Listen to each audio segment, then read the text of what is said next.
Florida Governor Ron DeSantis barred spending on DEI at public colleges and universities, declaring that Florida is where woke goes to die.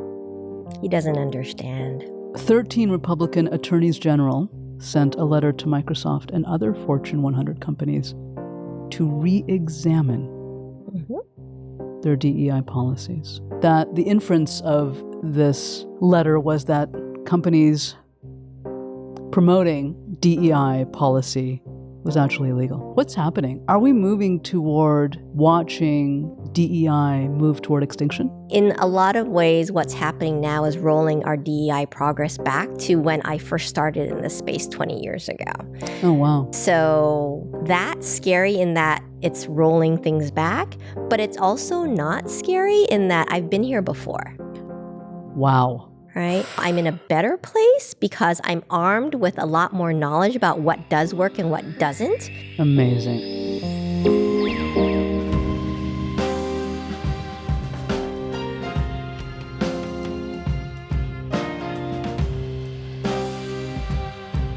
I'm Cindy Owyoung, and belonging to me is being welcomed, feeling connection, and being accepted for who I am.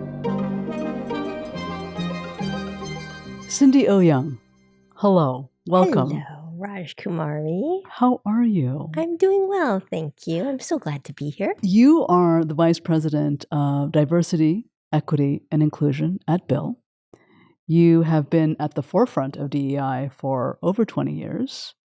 You worked at Intuit, Yahoo, GitHub, Charles Schwab. You were at Robinhood.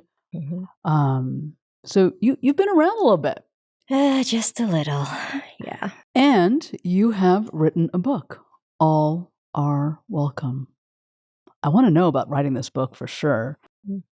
In the last 10 years, I think, as I kind of rewind back to 2013 and in just me exiting Facebook and having watched the DEI space 5 years prior to that, but then watching it kind of go through the needle, trying to move, and then not moving, but moving in some ways, and then moving back. I mean, to some degree, there's been an inordinate amount of progress. Much more accelerated, I would say, in the past 5 to 10 years than it had been in the decades before. The Supreme Court struck down the affirmative action college admissions in June. Florida Governor Ron DeSantis barred spending on DEI at public colleges and universities, declaring that, I can't even utter these words, but I'll do it for the sake of this episode. Florida is where woke goes to die. He doesn't understand. 13 Republican attorneys general sent a letter to Microsoft and other Fortune 100 companies to re-examine their DEI policies. That the inference of this letter was that companies promoting DEI policy was actually illegal. What's happening? Are we moving toward watching DEI move toward extinction? I think extinction is too strong a word, but we're definitely watching the pendulum swing back. Throughout history, the pendulum swings back and forth. Absolutely. And I think we're in a period now where we saw so much progress being made, especially in the wake of George Floyd's murder, that is provoking this kind of a backlash and making the pendulum, or forcing it in a lot of ways, right? People trying to force it to go back the other way. And it's working, I mean, lawsuits, public statements, political leaders, all latching onto this narrative of DEI is bad, it's discriminatory to people who are in the majority. And, when we're thinking about being too woke, it's like it's not benefiting everyone, right? And I think it's stoking a lot of fear and stoking divisiveness, and that's helping their cause. Right. So I don't think that DEI will ever be extinct. I think there's too much desire on just humanity's part for equity and inclusion and belonging in general. So people will always fight for that. But I think right now the fight is getting a little bit harder, and we have to figure out different tools. And that's where your book comes in, right? Hopefully, a little bit. This book is designed to help with the tools. I'm just going to go through the table of contents because I think that's really helpful. First of all, you define DEIB. Then you go into talking a little bit about rethinking the DEIB issue. You offer a framework for change, which I'd love to hear about. You do a really fantastic job of providing strategies for talent inclusion and how to build a community. I think that's such an important aspect of how we redesign culture in organizations, is to start to really kind of prioritize this communal way of being. You talk about navigating risks, how to measure success, and then you offer next steps. Talk a little bit about your book. Yeah, that came out of in the aftermath of George Floyd's murder. There were so many companies wanting to do more around diversity, equity, inclusion, and belonging, and not enough consultants available out there, not enough materials like books, right, that people could really learn from. So I got lucky enough in that a publisher reached out to me and said, would you like to write something to help all these folks and scale the impact that you could have, right? Because I had, up to that point, been working at all those other companies that you mentioned on my resume, right? And they have reach, but it's still within a company. But writing a book gave me the opportunity to really sort of scale that out beyond. And, any company from 10 people to 10,000, 20,000, 100,000, right? They can all do DEI work within their walls in some way, shape, or form. But most just don't know how to start. So I wrote the book to really help them realize that starting isn't some big, huge strategy that has to be put in place. It just starts with an interaction. It just starts with creating a welcoming experience for someone, right? Give me an example of creating a welcoming experience while we are experiencing an Israeli-Gaza war. Yeah, that's tough. That is so tough because that's coming into the workplace. It is. Right? That is in the workplace right now. Absolutely. Absolutely. I have colleagues, friends, people that the Israel-Gaza conflict is impacting every moment of the day. Absolutely. And to expect them to be able to navigate through that on their own, or sort of try to compartmentalize that in some way so that they can focus on their work, it feels very impossible to do. And I also think that today it's Israel-Gaza.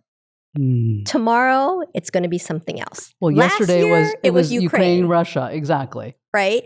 So, the pace of this is not going to go away. So as a leader in this space, people challenged right now, what are some things that you could offer them? Yeah, community being one of them. Yeah. You know, Sure. I think there's always strength to be found in community, and knowing that you're not alone in what you're experiencing, feeling, thinking, right? And being able to get the support that you need Yeah. from people who have that capability to support you. And then there's also the more formal resources that many companies can offer and do offer, right? So if you have like a mental health professional that you can reach out to, and that's part of your benefit, right, at work, like those are things that people really should take advantage of if they're not taking advantage of them today. The lovely thing about kind of being in this day and age is that there's so much available to us, right, at our fingertips, right, through the internet, through social media, through different applications that are out there, like Ginger and Calm, and Liberate. Yes, all of these different places that you can just look for to get tools to manage stress and anxiety, and all the things that you may be feeling. And I think a lot of that, though, starts with like just you recognizing that you need help, right? And looking for tools to help you, or reaching out to people who can provide you some of that support. Is it help, or is it connection? It's a good question. I think connection is one avenue through which you can get the help that you need, for sure. Yeah, we were running a compassion circle last week at an organization, and a compassion circle is where people get seen and heard and witnessed in their experience, right, of their whatever they're feeling, whatever experiences they're going through. And one person heartbreakingly shared, "I don't know how anyone is functional right now at work." Yeah, it's hard. It is really hard. And I think part of that is acknowledging it too, right? 100%. When you talk about creating that welcoming experience in the midst of all of the things going on in the world, and we never know what any individual is going through beyond that too, right? It really is about acknowledging and being mindful that you never know and what somebody might be going through or what they might be feeling. But like saying that, hey, if you are going through something, like I'm here for you, or we have these tools for you, right? So just, I think giving people that space is important. How do we do it in a way that allows us to address this hybrid situation of work that we are currently experiencing? I have so many thoughts about hybrid. I think a lot of us do. I think that you can, there is definitely something in that people do need community and connection, like we just talked about, right? And so being physically present with each other, like there are huge benefits of that, and a human need, right? But I think we get into trouble when we think that like that applies to every person, and that applies to every situation and every day and every moment, I think that, again, if you want to treat people as individuals, right? And every individual has very different needs and perspectives and thoughts and ideas. I think it behooves us to be able to provide them with the opportunities to engage in the ways that work for them, right? So if they need community, we can provide that, right? And that's I think that's one of the reasons why hybrid exists.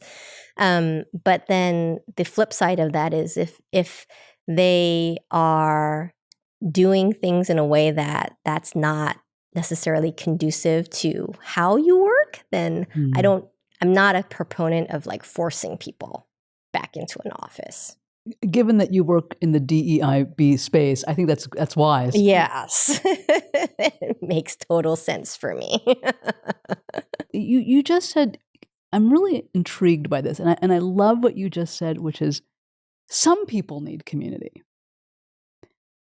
Well, from a neurobiological perspective, we are all hardwired to belong, and we are all hardwired to be in relationship with each other. However, some individuals have been through incredible hardship that has resulted in a fear-based perspective of connection. When we talk about psychological safety, when we talk about creating inclusion, how do we invite those who do not feel safe being included, who do not feel safe being in community, to a place of belonging in an organization? Yeah, I mean, you have to provide them the signals for safety. You know, I mean, as you're talking, like the first thing that came to my mind was, previously I used to have a dog, right? And we adopted the dog from the shelter. And this dog, we don't know what like happened in the past, but he was very afraid of people and other dogs, or just like unfamiliar places, right? And so much of what we had to do to coax the dog out of that was providing the safe spaces, right? Providing those signals of like, if you take a step into this room, nothing bad will happen, right? Like if a human being, i.e. me, approaches you, right, good things happen. And it was like it was just such a slow but methodical process, to get to the point where the dog is like super comfortable and not afraid and feels part of the family or the pack, right? And therefore has that sense of belonging. I think the same thing applies to people who may have experienced some trauma or negative things in their past that have severed their connection to people, right? It is about providing them that signal and doing the invites and like helping them to see that when you step into a new experience, it isn't necessarily going to go badly, right? But you have to have an educated leadership force that can do that. Yes. Yes, you do. Not everyone is skilled. Nor does everyone want to learn that skill. I agree. So where do we go from here? I think you have to be intentional about who your leaders are and absolutely what skills they bring, right? Because if you're not actually being intentional about finding leaders who can create belonging in your organization, then it's very unlikely that you'll have an organization that really embraces people for who they are. You talk about hiring in your book. What are some things that I should watch out for as a CEO that is scaling my company right now? I think you need to be, again, intentional about the culture that you want to create and within your company, and looking for people, because it's people who create the culture. It's how you interact with people that create the culture. And so you have to look for people who are going to be accretive to that culture building process for you. And that means being, very open, and like, again, if you're looking to create a culture of inclusion and diversity and belonging, then you actually have to put in a process where you're looking for that and bringing that into your company. You have a process. Your framework is about people, places, product, and planet. Yes. In the book, you talk about courage. Oh, I love that. As one of the key values a leader needs to have to bring about change. In order to create the culture I want, whether I'm building a company or a team that's in a 100,000 person organization, I have to find courage. Yes. I have to muster my courage. But as a leader in this organization, I come from epigenetic trauma. How do I go find my courage so that I can actually create this framework that allows me to deploy an inclusive, diverse culture? I think you find it in the same place that you found the courage to overcome your epigenetic trauma. Well, that might be my experience. Wow, Cindy. I haven't had the table turned on me. This is the first time in the show that it has come right back at me. Very nicely done. Wow. I am actually getting hot under my collar right now. Oh. But what if I don't have that awareness of my epigenetic trauma? What if I just got hired at a job at a company, your company, let's say, and I don't have the level of self-awareness, and I'm working for a leader, Cindy Owyoung, who is implementing a framework that is about people, places, product, and planet? I think that people need to find courage, and courage will come from different places, right? Some people find it from within, some people find it externally. Yeah, from without. Yeah. I think courage really starts with making that personal decision to do something different. And you can take it in baby steps, right? Because it doesn't necessarily mean that you need to like go out on the streets and like start a movement or like be in a protest for something. It just means that you are making a decision to do something that you haven't done before.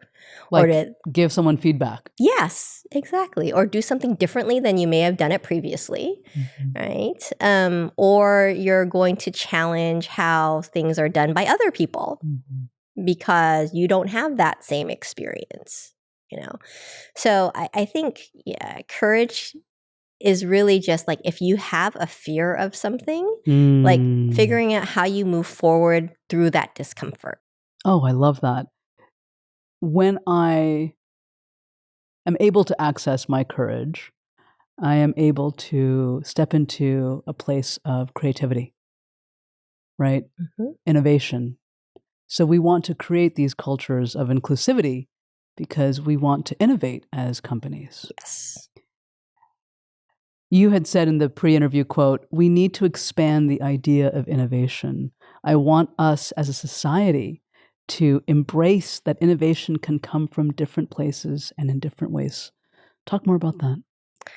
Well, I think that a lot of company leaders, especially in the tech space, which I've had a lot of my experience in, tend to think of innovation coming from people being in offices, being able to run into each other, right? Like having like random encounters, where you're having some like conversation about the movies at the coffee bar kind of a thing. And I think that that's just, that might be true for some people and some situations, but it can't be true 100% of the time. Again, people are all different, and, a lot of times I personally find I'm more creative when I'm meditating on my own, right? When I can think deeply without distraction, when I can be at the beach and listen to the waves crashing, right? And really kind of be more introspective and let my thoughts wander. So I think that innovation and creativity can be nurtured in lots of different ways in different situations, and it doesn't always have to be about being, in a room full of people where you're throwing ideas back and forth and, what sort of typifies that like brainstorming session that a lot of like people try to do, I love being with my team brainstorming. I love being in a conference room with them and we're kind of throwing out ideas or trying to solve a very difficult problem. But my moments of creativity are alone. The moment that I have an idea or an epiphany for yet again another PowerPoint presentation, or I'm at my house and I think of it, this happened this morning, and I was like, oh my God, that's the answer. And I have these really huge Post-its in the corridor throughout my whole corridor, because when I get a moment of inspiration, I want to be able to quickly write it down, and that's what I did before making my coffee this morning, and I was scribbling all these ideas, but I was alone. You talk about Susan Cain's book, Quiet. You talk about that there's a bias in organizations around extroversion, being an extrovert. Totally. Talk about that. And you even talk about how it's hurting our ability to innovate. So this comes from, again, like my personal experience. And one of the reasons that I went into DEI in the first place was because I always felt like an odd duck. Like there's so many things in my own personal experience that have contributed to me never really feeling like I was in the majority group or part of a community where I fully belonged. And,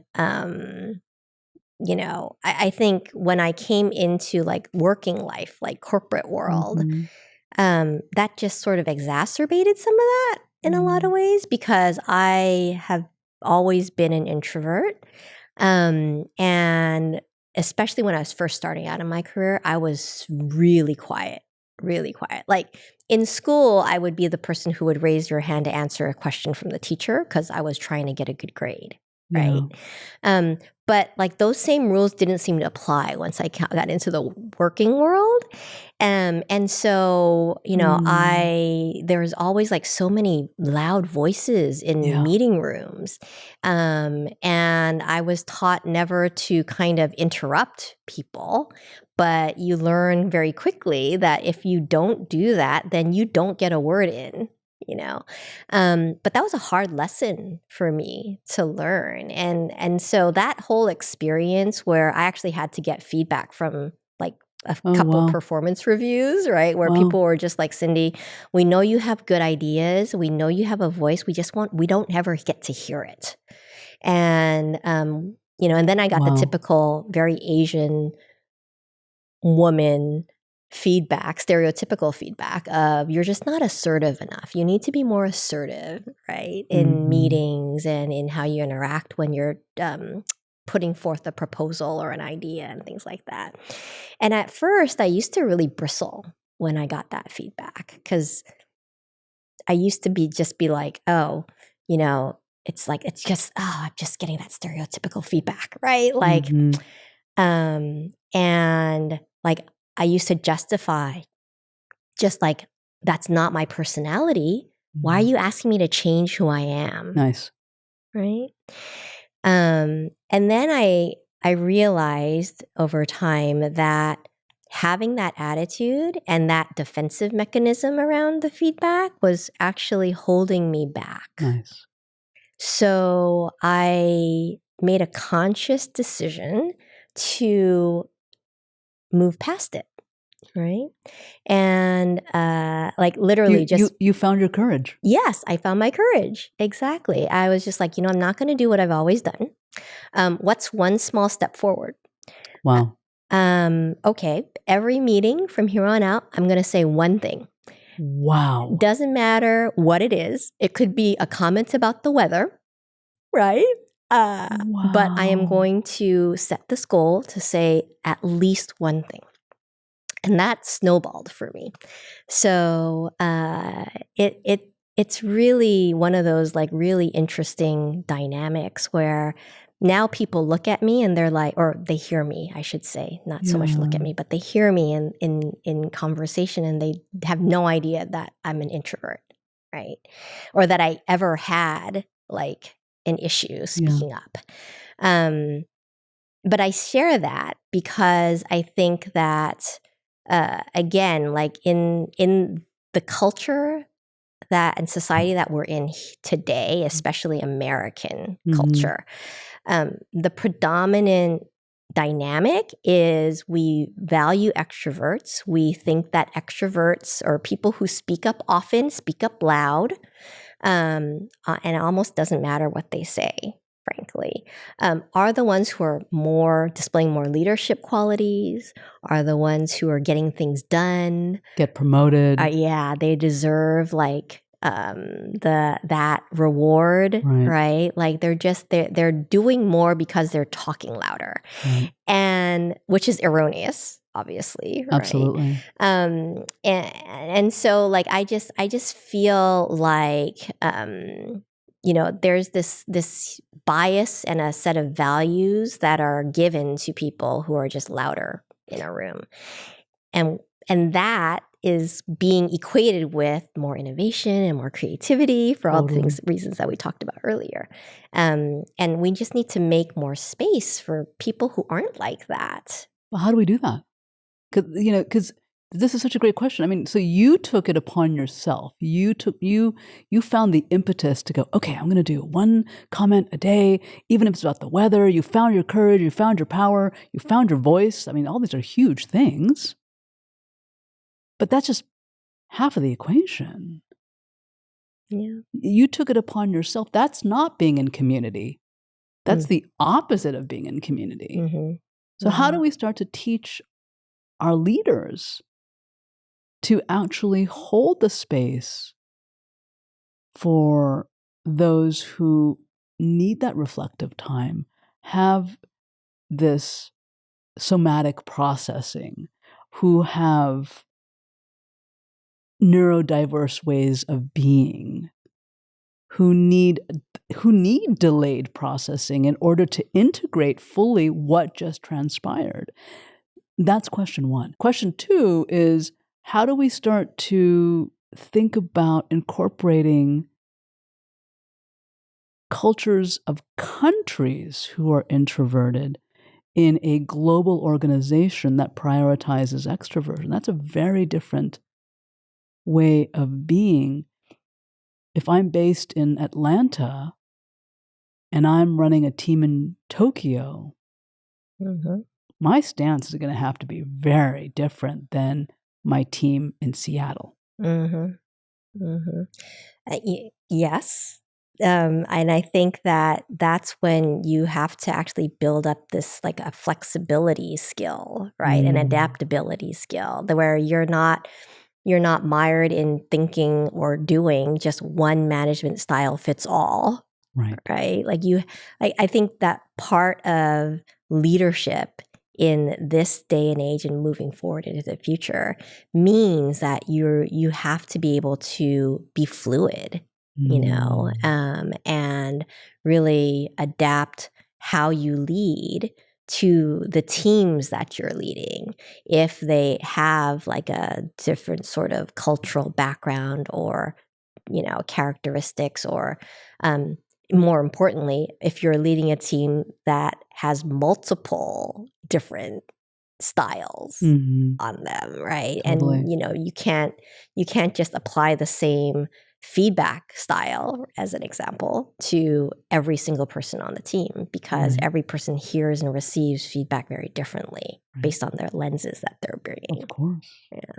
So I think that it's important for us as leaders to start to cultivate that adaptability, recognize that it isn't a one size fits all, and then do the work. You got to like either get the coaching, do the training, right? Talk to people and get the feedback on how you're doing and what they need.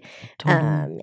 And it is really about leveling up, not just your own self-awareness, but the skills, right? Like, this is the other thing that I think that so many leaders get wrong, or managers particularly, is that they think that you're going to learn by doing, right? Or it's going to come through some osmosis.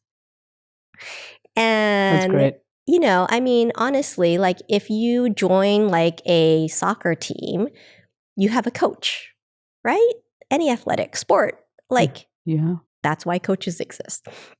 Why wouldn't you do the same in your people management skills? I don't understand, right? So people need to treat like the work that they're doing of leading people as its own discrete skill set that needs cultivation like anything else. Well, not only do they have a coach, they're out there practicing multiple times. That's right. A day, or not a day, a week. Yeah. Right? Yeah.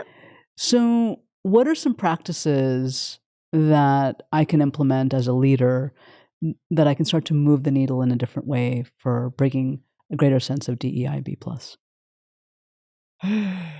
Let's see. I think one of the greatest gifts is asking for feedback.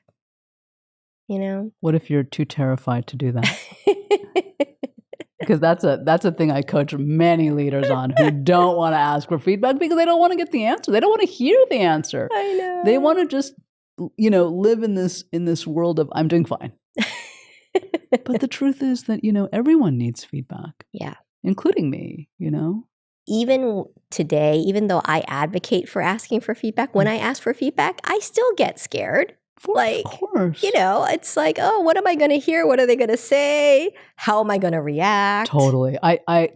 I was just given feedback a few months ago from my chief of staff, and I was like, okay, I'm going to show up. I'm going to do this. It's going to be great.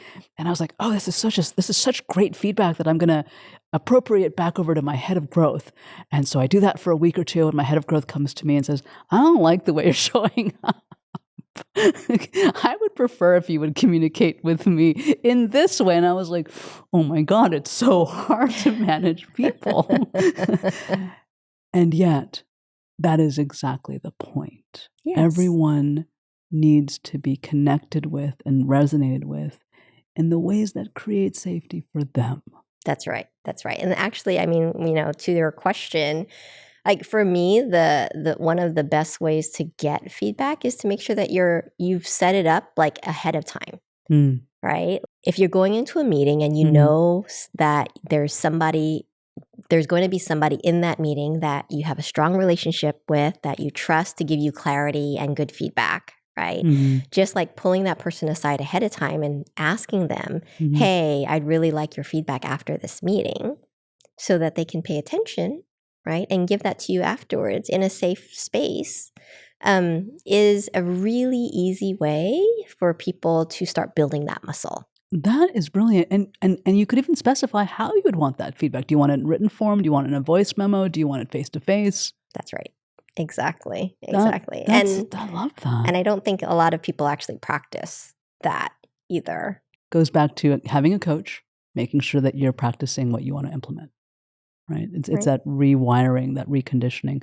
I want to go back to Ron DeSantis and Florida and anti-wokeness. What's your biggest concern about the DEI space right now? It all goes back to the lack of courage, you know. I think my biggest concern is that the lawsuits and the rhetoric of people like Ron DeSantis, and not just the rhetoric, the fact that he's actually put in place legislation to reinforce, right, this idea that DEI is bad, that is producing a chilling effect on people's willingness to drive progress forward. I think because today we have such broader reach by social media, right? And we know that from human behavior that you're more likely to pay attention to negative messages than positive ones.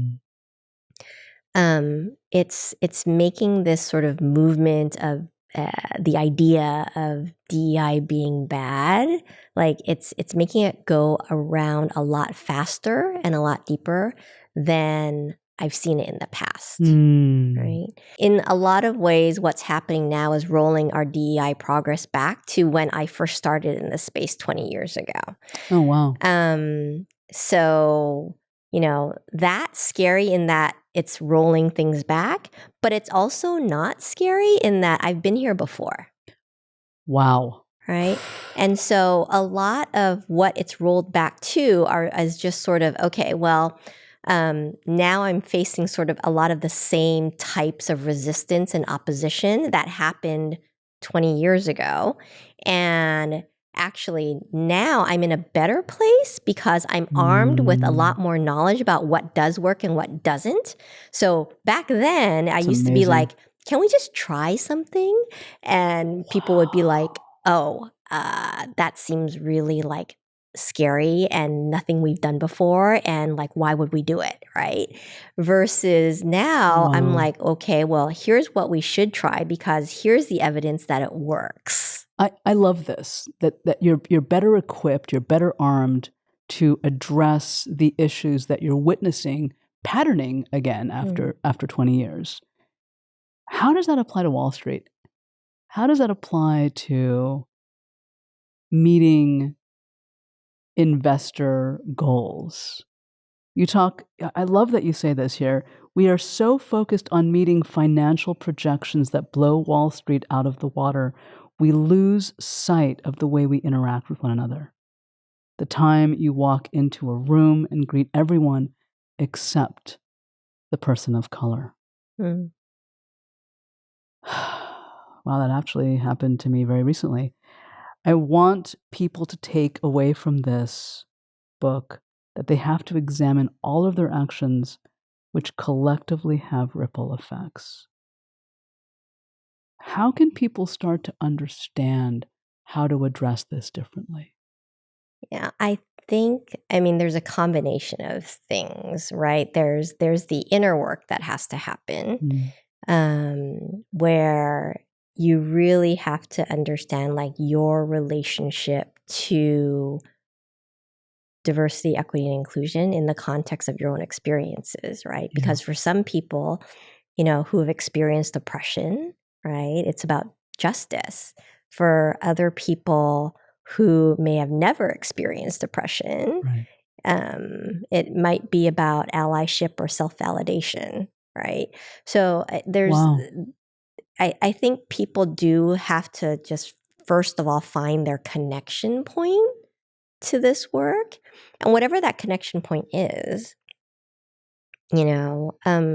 using it to drive the actions that you want to take or that need to happen, right? Because at the end of the day, it's all about taking action to drive progress.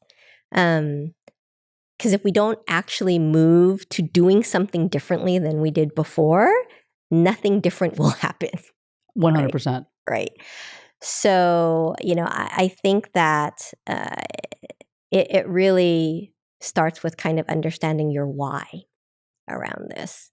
And then taking that why into the how, right? And figuring out what are the things that I can do given whatever position I'm in, right? Whether I have power or not, right? Where I have voice, where I have influence, who is in my network of people that I can leverage, and then kind of figuring out what you can do from that point, right? And I think that that's like the really important thing to getting companies to stand up in this space.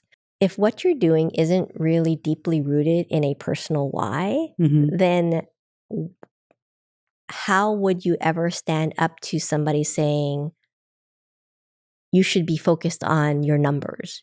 You should be focused on your bottom line. Like this company doesn't have a place in talking about social issues, right?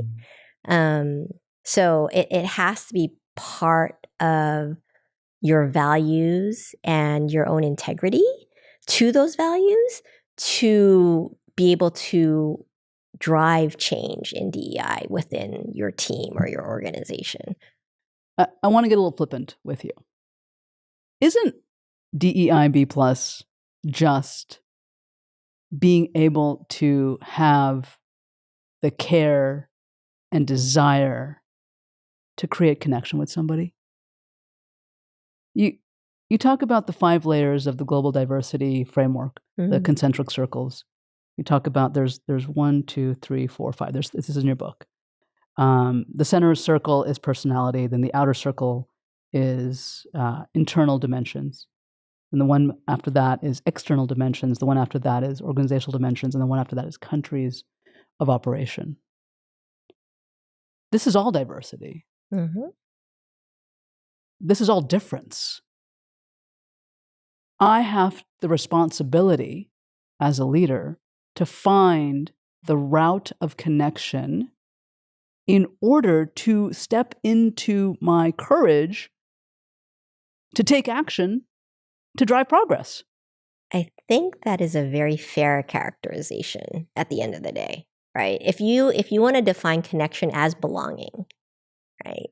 Where I think to actually feel a really strong sense of belonging, you have to feel that connection with other people.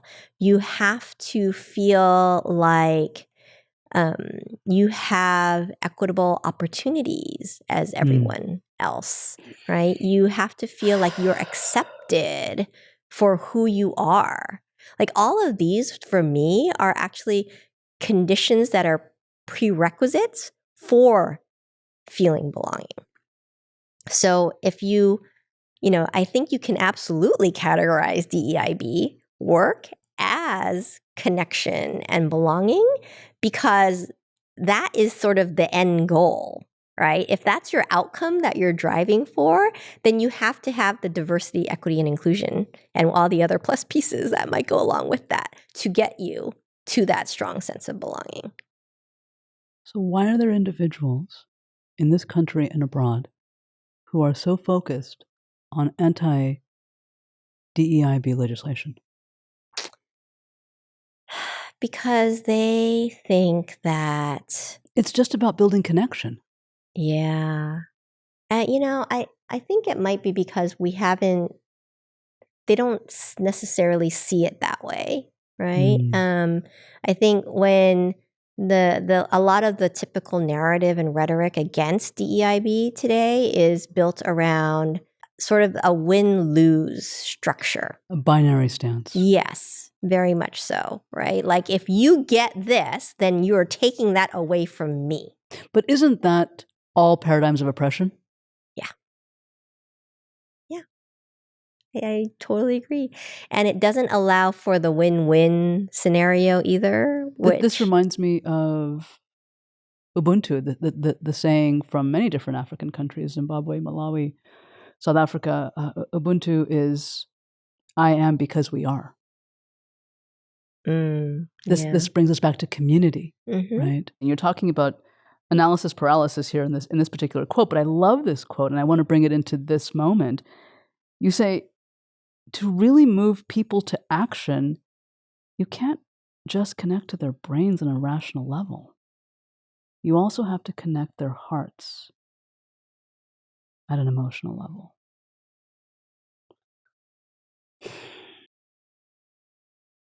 Yep. Absolutely. It doesn't work if you're just talking about people as numbers, or it doesn't work if you're only caring about, improving your bottom line as a business or driving innovation, right? Which are all the reasons why people talk about doing this inside companies. It's like, hey, more diversity means better decision making. More diversity means higher innovation. More diversity contributes to the bottom line. We've got like studies from McKinsey and BCG and Deloitte, like all the places, right? All saying there's a high correlation. It's necessary, sure. Yeah. Is it enough? No. It turns people off if that's all you talk about, because then you're not acknowledging the humanity involved in all of this, right? You're not acknowledging that this is fundamentally about inequality in society, and how do we create more equality and equity of opportunity, and how do we include more people in the rooms, in the conversations, in different leadership levels. Like it's I think that if we are only focusing on sort of those rational behaviors of running a company, then you're kind of missing the point that it's actually people who make up the company, and people are messy and people are emotional. And if we aren't giving them the support that they need to be their full potential at work, right, then you are actually missing what sort of, I think, is actually one of the key outcomes of DEI. As we close this conversation together, I have a million more questions. I don't want this to end. But my last question for you is, you have 2 young ones at home. What's the hope that you hold in your heart for them as they grow up and enter the workplace, the workforce, whatever capacity that is for them? What would you like to see them experience? Such a good question. I hope they experience compassion. Oh. I think it's so easy for us to get caught up in our own worlds, right? In our own needs and wants, and and it's just, it becomes much harder to feel like you're part of something bigger, like you're part, because we're all connected to each other in lots of ways. I want them to experience, like, to have empathy and compassion for others, and to receive that from others as well. And I think, in most workplaces, that's not a dominant narrative.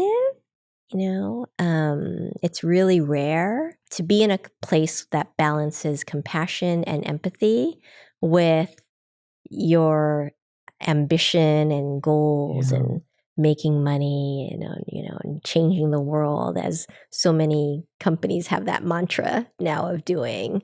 I just think that if we don't keep in mind that we are part of a broader social fabric, and that we as individuals and organizations have a role to play in how that social fabric continues to evolve, it will go a way that it will go to a place that we don't want it to. For sure. So I just really hope that they grow up to a future where they have the agency to drive that compassion and empathy, but also experience it for themselves. That's beautiful. Thank you. Thank you for coming. Thank you for having me. Thank you for engaging in this deep conversation that went to so many different places. It's always a pleasure to speak to you, Cindy, and it's such an honor to have you on the show and your expertise. It's very humbling. And I'm so grateful to have you in my life. Oh, I feel the same way.